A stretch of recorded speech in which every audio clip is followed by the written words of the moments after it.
요 며칠 전에 세이브 코리아라는 그런 우리 기독교 집회를 대표로 했던 그런 부산의 세계로교회 선 목사님께서 구속이 되셨습니다. 또 며칠 전에는 그 사모님이 목사님 면회를 갔는데 목사님께서 포성줄에 묶여서 그렇게 검찰청으로 그렇게 이송이 되는 모습을 보고 상당한 그런 충격을 받았다고 합니다. 지난 겨울 참 차가운 아스팔트를 그렇게 뜨겁게 달궜던 기독교 집회가 매주 토요일마다 그렇게 있었고, 참 그 집회를 보면서 이게 국민의 목소리고 또 국민의 그런 염원이 없다라는 그런 참 기독교 집회의 한 획을 그었던 그러한 일기도 했습니다. 선거법으로 구속되는 예는 거의 극히 아주 드물다고 합니다. 법조계에서도 그렇게 이야기를 하고 있는데요. 구속이 된 것은 상당히 이례적이다라고 그렇게 얘기를 합니다. 미국의 그 보수계에 엄청난 영향력을 끼쳤던 찰리 커크라는 이 32살 된 이 젊은이가 일주일 전에 한국을 다녀갔습니다. 빌드업 코리아라는 그 기독교 집회에서 주 강사로 나서가지고 상당히 그 시대적인 그런 메시지를 저들에게 그렇게 전해준 걸로 그렇게 알고 있는데, 이분이 미국으로 돌아가서 얼마 되지 않아서 그 저격범에 미국 어느 대학에서 그렇게 강연을 하다가 그 저격범에 의해서 총탄에 의해 세상을 떠났습니다. 미국에서는 즉각적으로 이분을 순직자, 순교자로 그렇게 인정을 하더라고요. 이분은 신앙을 보니까 상당히 반듯해요. 반듯하고 참 기독교적이고 창조론을 많은 대학에 가서 그렇게 전하고, 또 동성애라든지 여러 가지 반기독교적인 그러한 사상을 가지고 있는 사람들을 그렇게 설득시키는데 아주 상당한 설득력을 가지고 있는 그런 인사를 가졌더라고요. 트럼프 대통령이 당선되는데 그 20, 30대 젊은이들을 깨우는데 상당한 영향력을 미쳤던 그런 젊은이라고 합니다. 그래서 트럼프 대통령도 상당히 아주 비통함에 빠지고 자기의 아주 최측근 중에서 최측근인 참모를 잃어버린 것에 대해서 미국이 지금 그 성조기를 조기를 달았어요. 조기를 이번 14일까지 그렇게 조기를 오늘까지 되나요? 조기를 다는 그런 일이 미국에서 지금 있어지고 있는데, 참 이런 젊은이를 잃었다라는 것은 참 세계적으로 참 많은 손해다. 자, 한 가지 의문은 그런 것이 있어요. 왜 하나님께서는 이 땅에서 일할 만한 사람, 그렇죠? 그런 사람을 왜 일찍이 그렇게 데려가실까? 그런 의문을 우리는 자주 하게 됩니다. 저 악당들은 끝내 하나님께서 외면하시는 것 같고, 그 이 땅에서 참 상당한 그런 좋은 영향력을 미칠 만한 그런 사람들은 왜 하나님께서 그렇게 일찍 불러가시는가? 그런 의문을 우리는 갖게 합니다만, 이런 의문은 단지 우리에게 의문이지, 또 하나님께서 그런 사람을 이 땅에서 다 필요로 이상으로 쓰시고 또 하나님 나라에 필요하기 때문에 하나님께서 그렇게 데려가시지 않는가, 그렇게 해석을 한다면 참 이해가 갈 법합니다. 우리나라만큼이나 미국도 자아 편향을 가진 자들이 학계, 이 교육계지요, 정치계에 여러 다방면에서 깊이 그렇게 뿌리박고 있다고 합니다.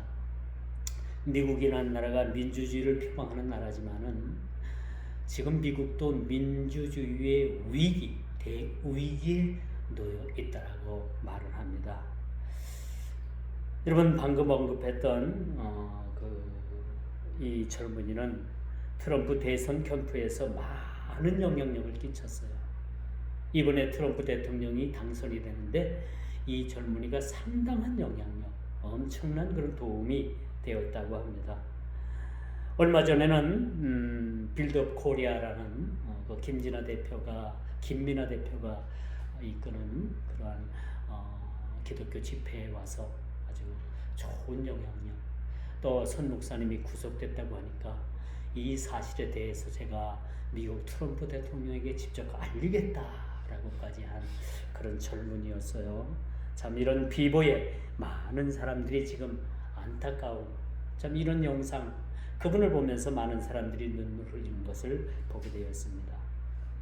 미국 하원에서요, 이분에 대해서 잠시 애도의 묵념을 제의를 했는데 민주당 의원들이 집단적으로 반발을 했대요.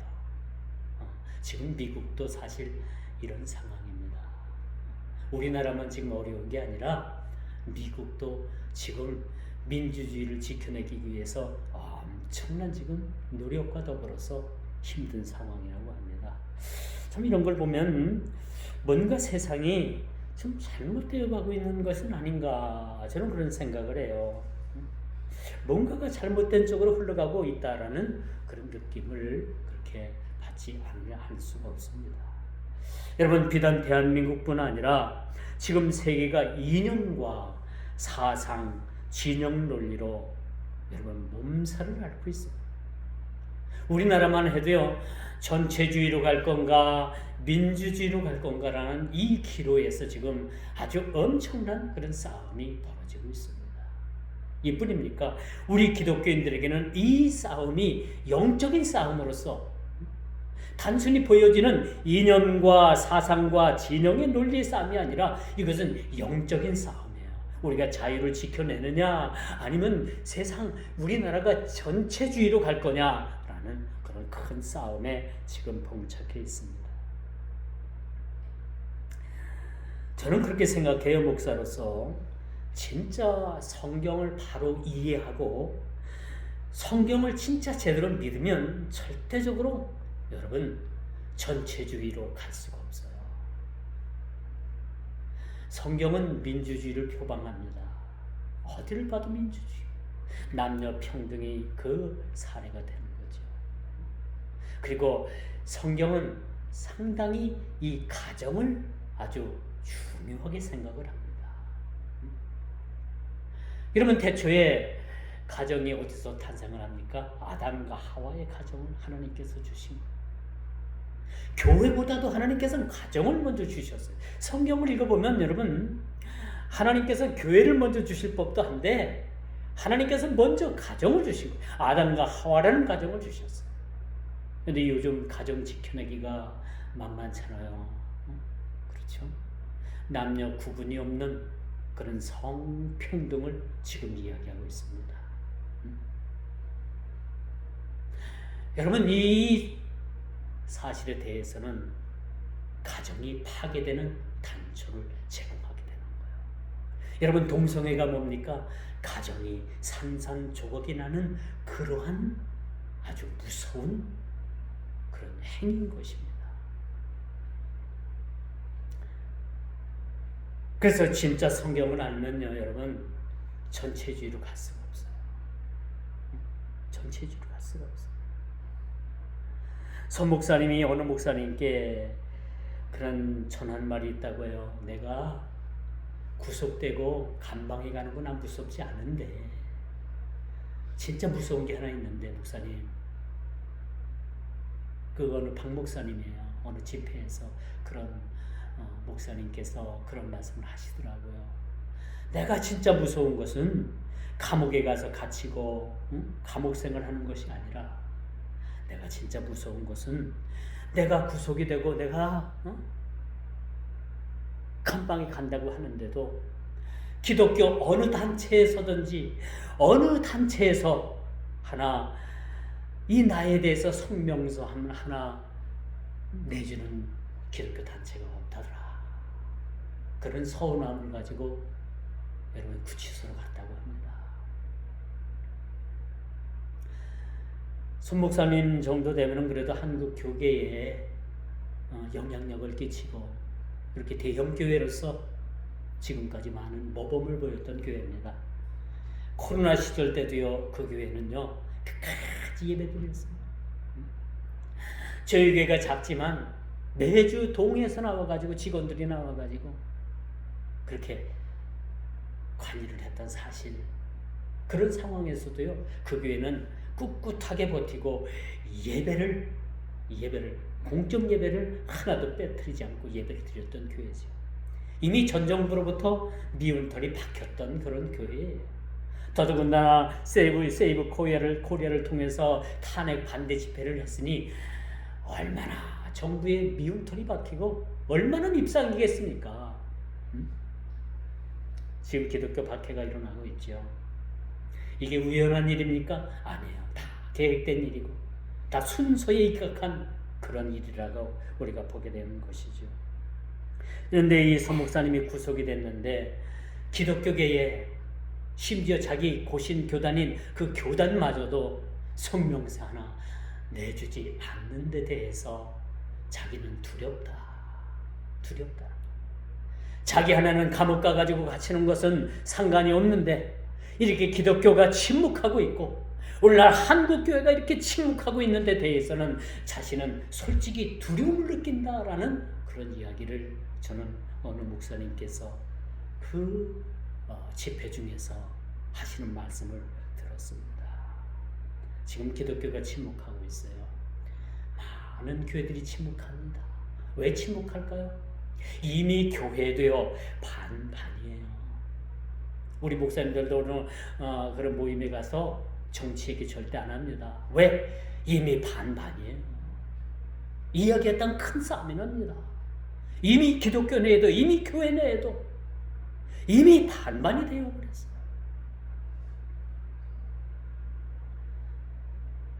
과연 이러한 기독교의 탄압이 과연 이런 일들이 불교계에서 일어난다면 과연 이런 일들이 천주교에서 일어난다면 저들은 어떻게 대처를 할까?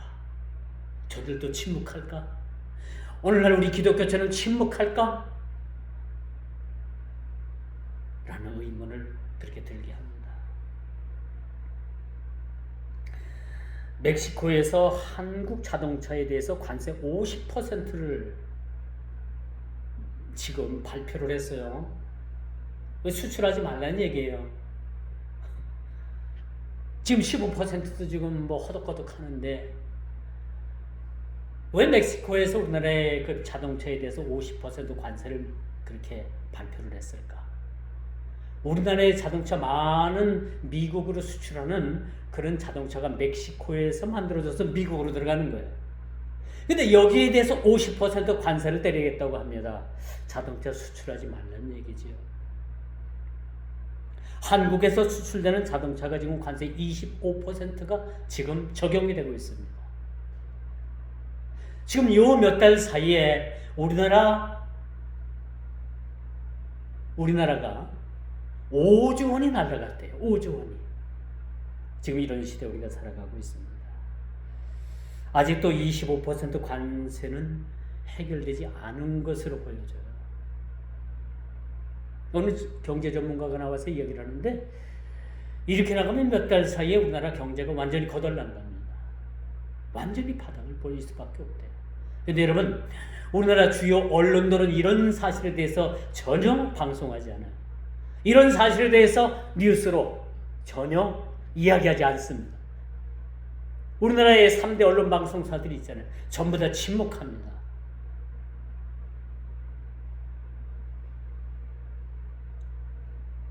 여러분, 이스라엘이 멸망에 빠진 이유 중에 하나는요, 마지막 선지자의 눈물의 호소를, 그 눈물의 호소마저도 외면한 사실이 있다는 사실 여러분 알고 계십니까?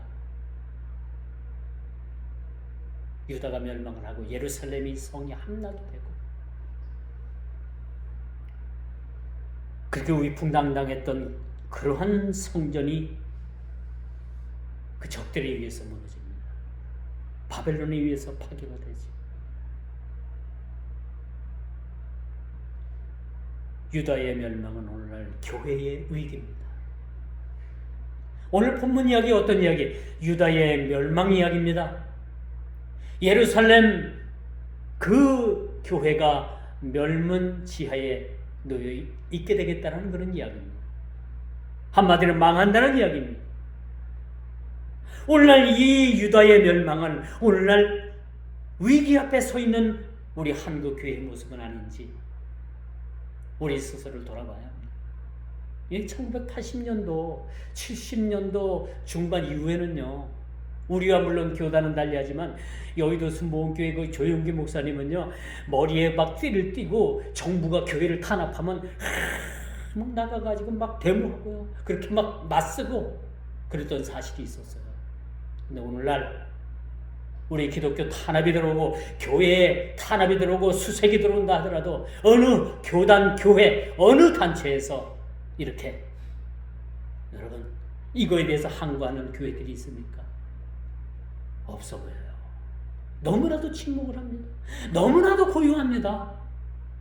너무나도 고요. 마치 허리케인이요. 그 허리케인이 미국을 그 대륙을 많이 강탈하잖아요. 허리케인이 미국 대륙을 향해서 이렇게 쫙 올라올 때는요, 그 하루 이틀 전에는요, 얼마나 이 허리케인이 올라오기까지, 태풍이 올라오기까지 그렇게 고요하고 잔잔한지 모른답니다. 마치 고요 속에 태풍이 몰려오게 되는 거예요. 너무나도 고요하기 때문에, 잠잠하기 때문에 안전할 것이다 라는 생각 뒤에 그 허리케인 태풍이 몰려오게 되는 거예요. 우리 인생이 참 잠잠하고 순탄하고 잘 되는 것 같아도 하나님께서는 유라굴라와 같은 그런 강풍을 대작시키셔서 여러분 우리의 믿음을 시험한다는 사실 여러분 알고 계십니까? 오늘날 교회 안에도 뜻을 달리하는 많은 무리들이 들어와 있어요. 왜 목사님들이 올바른 소리 못하는지 압니까? 올바른 소리 하면 많은 교인들이 떠나갈까봐 못한다는 거예요.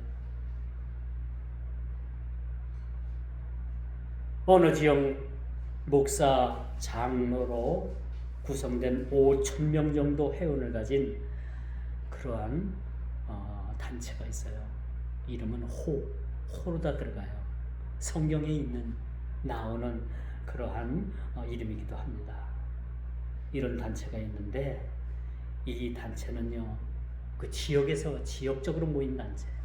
한 지역에서 모였는데 이들은 찬송가를 먼저 부르기보다는 공산주의를 찬양하는 노래를 먼저 부른다고 합니다. 지금 여러분 기독교가 여기까지 와 있는 거예요.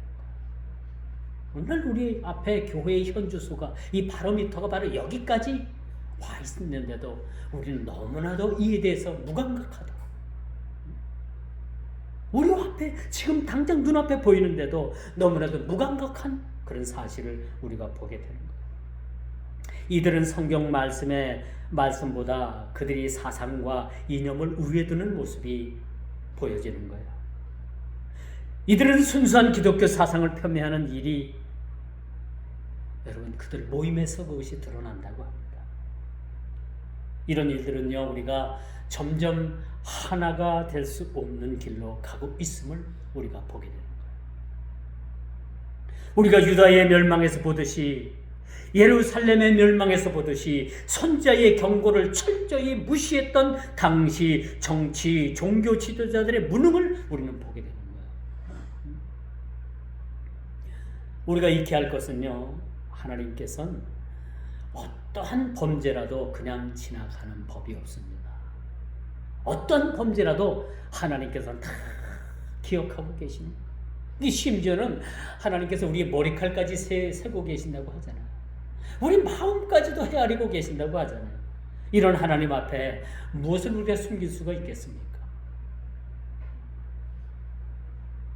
더더군다나 하나님 앞에 범죄한 그 범죄의 사실에 대해서는 더더욱 우리가 무엇을 가지고 숨길 수가 없는 거예요. 그러므로 여러분, 정직하게 우리가 행하는 자, 이런 데를 하나님께서 찾으시는 거예요. 하나님을 두려워하는 자. 하나님 두렵습니까? 두렵죠. 천둥번개가 막 치고 막 비바람이 막 불고 할 때 여러분, 피치 못해 어딜 다녀와야 할 때 차를 끌고 가거나 우산을 쓰고 가거나 여러분 여기저기서 막 불이 번쩍번쩍하면 여러분 사실 두려움을 느껴요? 안 느껴요? 두려워요. 두려워요.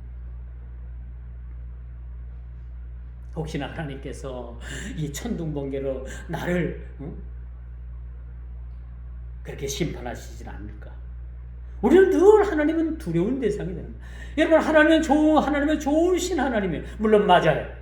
너무나도 좋으신 하나님입니다. 그러나 그 반면에 하나님은 너무나도 우리에게 두려운 하나님입니다.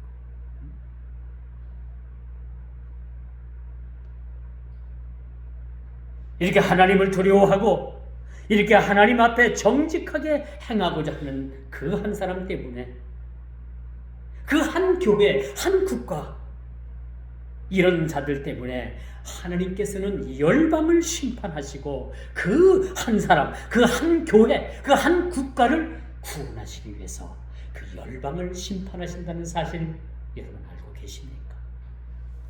하나님은 이런 분이신 거예요. 그런데 하나님께서 오늘 본문 말씀을 보니까 두 가지입니다.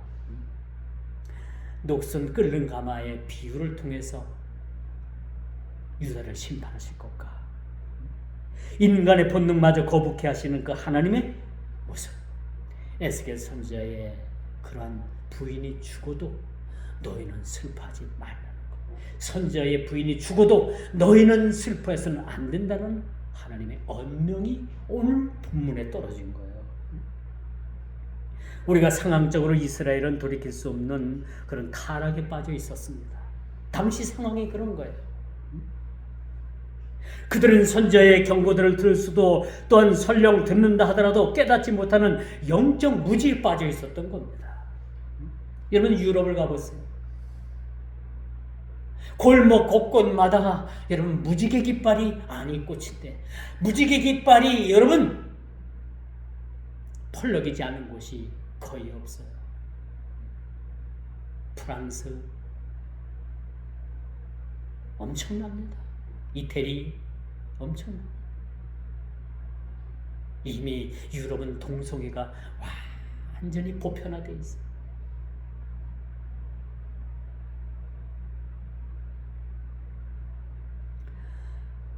이렇게 그들은 설령 하나님의 말씀을 듣는다 하더라도 그들은 영적인 무지에 빠져 있었습니다.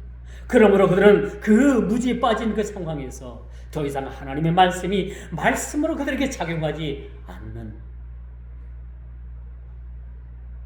그런 상황에 놓여지게 된 겁니다. 마치 멸망의 녹슨 끓는 가마의 비유가 되는 이스라엘의 백성들의 모습을 오늘 선지자는 그 백성들을 그렇게 비유하고 있다는 겁니다. 백성들의 모습이 어떤 모습이었어요? 멸망의 녹슨 끓는 가마와 같은 그들의 모습으로 비유하고 있지 않습니까? 이것은요, 바벨론 제국의 침공이 가까워왔다. 이 가까워왔음을 9년 10월 10일이라는 날짜를 명시해 주고 이것이 바벨론 3차 침공의 날이기도 합니다. 날짜, 연, 월, 일까지 그렇게 하나님께서는 제시하시면서 바벨론 3차 침공, 마지막 침공이 그렇게 벌어지게 되고 있다는 사실을 선포하고 있음을 보게 됩니다. 따라서 그 처참히 끓는 가마와 같음을 보여주고 있는데 이것은 철저한 하나님의 심판을 말씀해주고 있다고 말씀드릴 수가 있습니다. 하나님의 경고, 철저한 경고의 그런 심판을 그렇게 말해주고 있습니다. 요즘 가짜뉴스니 뭐니 해가지고 뭐 서로 가짜뉴스라 라고 하는 얘기들이 많아요. 그 뭐가 뭔지 뭐가 진실인지 참 구별하기가 쉽지 않은 그런 시대에, 그런 가짜뉴스가 남발하는 시대에 살아가고 있어요. 예루살렘이 망한다, 그렇지 않다라는 그 시대에 참 말들이 많았을 거예요.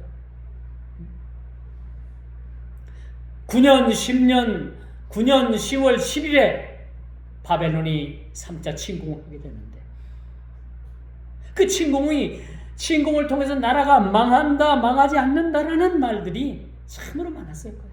선지자는 분명히 망한다고 말을 했습니다. 근데 종교 지도자들은 절대 망하지 않는다라고 그렇게 한쪽에선 주장을 합니다. 망한다, 망하지 않는다, 참 말들이 많았을 거예요. 요즘 세상에 말들이 많잖아요. 그렇죠? 너무나도 말들이 많아요. 마치 그 바벨론에 의해서 유다가 망하는 그 상황이 망한다, 망하지 않는다라는 이 설왕설래와 같은 그런 말들이 얼마나 많이 유행을 했던지, 얼마나 말들이 많았던지 우리는 짐작해 할 수가 있는 것입니다. 오늘 이 본문 선지자가 이 메시지를 받았을 때에는요, 여러분, 바벨론이 세 번째 유다를 공격했던 그런 시기입니다. 그리고 유다 왕국은 철저하고도 완전한 멸망이 오늘 본문 말씀을 통해서 그렇게 예언되고 있다는 것을 우리는 잊어서는 안 되는 것입니다. 그런데 여러분, 또 한 가지 오늘 본문에 드러나는 것은 15절 이후에 선지자의 아내가 죽었어요. 선지자의 아내가 죽었는데도 불구하고, 그 사람이 죽으면 여러분 슬퍼할 수밖에 없잖아요. 우선적으로 이제 천국 가고, 그것은 이제 우리가 정신 차리고 보면, 슬픔에서 정신 차리고 보면 어때요? 아이고, 그러니까 천국 가니까 위로를 삼는다. 거기서 위로를 우리가 찾게 되는 거죠. 그전에는 우리가 슬퍼할 수밖에 없어요. 근데 15절 이후에 보니까 선지자의 아내의 죽음을 통해서 죽음의 슬픔마저도 표현하는 것 자체도 하나님께서 이것을 금하고 있다는 거예요. 슬퍼하지 말라는 얘기입니다. 여러분, 사람이 죽으면 슬픔 가운데 빠지는 것이 여러분 이것은 변할 수 없는 그런 사실인 거죠. 마치 예루살렘의 멸망이 사망 선고에 대한 슬픔을 표현할 기회조차도 하나님께서는 막으셨다는 거예요. 너희들이 슬퍼할 그 가치조차도 없는 그러한 멸망을 너희들이 맛보게 될 것이라는 철저한 하나님의 심판을 오늘 본문을 통해서 우리가 보게 되는 겁니다. 이는 유다 왕국의 멸망이 기정사실화되었고 확정되었다는 겁니다. 더 이상 돌이킬 수 없는 상황이 아님을 보게 됩니다.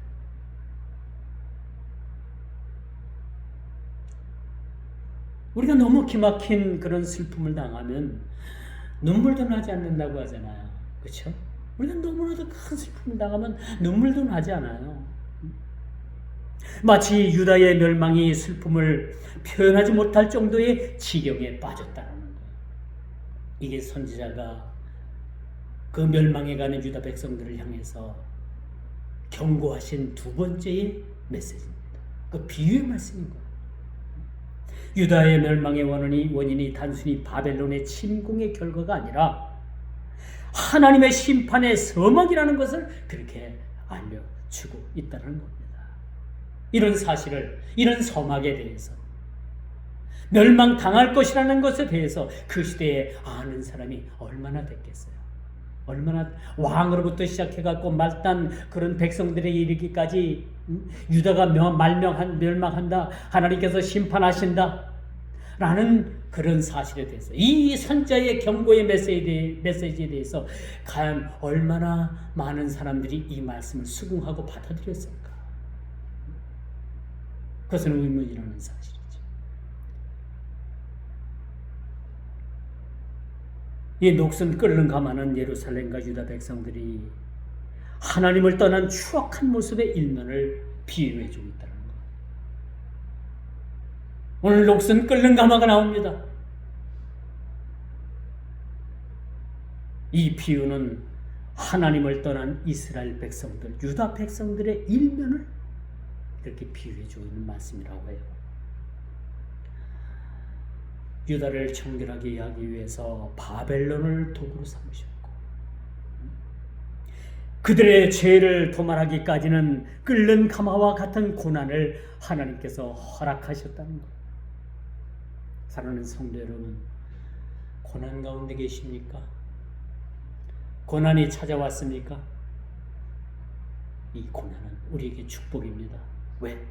이 고난을 통해서 우리를 연단하시고 우리를 끝까지 우리를 정화시키고 마치 풀목불에 들어가서 7번 단련한 그런 금과 같은 정금과 같이 우리를 정금과 같이 만드시려고 우리에게 시련도 주시고 고난도 주시고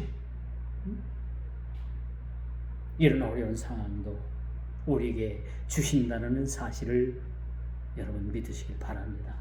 이제 말씀의 결론을 맺을게요. 범죄하는 백성들을 향한 하나님의 심판은 준엄하고도 단호하며 필연적인 것이었습니다. 죄에 대해서는 반드시 하나님께서는 심판하신다는 사실 우리는 꼭 기억을 해야 합니다. 하나님의 공의로우신 심판에 대해 우리는 거룩한 두려움을 갖는 것이 사실 필요합니다. 오늘 본문 말씀을 읽으면 너무나도 우리에게 참 무시무시한 말씀으로 다가와요. 그렇죠?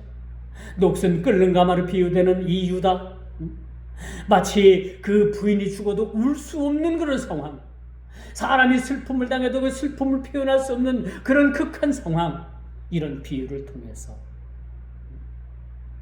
우리가 거룩한 두려움을 갖는다는 그 사실 매우 중요한 것입니다. 우리가 일평생 살아가면서 신앙의 끝날까지 우리가 여러분 잃지 말아야 되는 것은, 놓치지 말아야 되는 것은 이 거룩한 두려움을 갖게 되는 거예요. 우리가 일반적인 공포의 그런 두려움이 아니라 하나님 앞에서 이 거룩한 두려움에, 그 거룩한 두려움을 가지고 우리가 살아가요.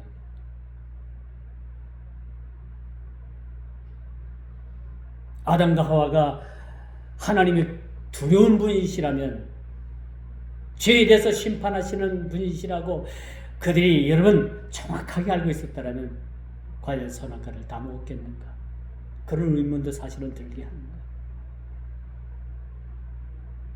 이런 거룩한 두려움을 갖고 자신을 돌아보는 중요한 그런 삶이 필요한 것입니다. 처참한 지경에 눈물조차도 흘릴 수 없는 그런 정도라면 하나님의 심판이 얼마나 두렵고 무서운 것이라는 것을 우리는 깨달아 알아야 되는 거예요. 겸손히 죄를 멀리하고 주님께 돌아옴으로 영원의 그런 하나님의 틀 안에서, 그 기쁨과 구원의 틀 안에서 자신을 낮추고 자신을 돌아보는 자만이 참 생명을 얻을 수 있다라는 그런 만고의 진리를 우리 모두가 다 깨닫고 지키는 저와 여러분 모두가 다 되기를 주님의 이름으로 축원하면서 말씀을 맺도록 하겠습니다. 기도합니다. 멸망을 향해 점점 죄악으로 치닫는 이 세상에 우리 그리스도인으로서 무엇이 최선이고 무엇이 차선인지를 지혜롭고 슬기롭게 우리가 깨닫고 대처할 수 있는 우리 모두가 다 되어지기를 원합니다. 유다의 멸망과 예루살렘의 멸망이, 또 그들의 멸망할 수밖에 없는 상황이 오늘의 현실에서 우리가 깊이 성찰되게 해 주옵시고, 이 말씀을 통해서 우리가 교훈을 얻어 주님을 기억하시고 거룩한 두려움이 우리 믿음의 신앙을 여러분 끝까지 지켜낼 수 있도록 하나님의 말씀의 본질에서 떠나지 않게 주옵시고 그 말씀을 따라서 우리가 순종하고 겸손하고 주님만을 바라보는 우리 믿음된 신앙인이 다 되어질 수 있도록 주께서 은혜 베풀어 주옵소서. 예수님의 이름으로 간절히 기도드리옵나이다. 아멘.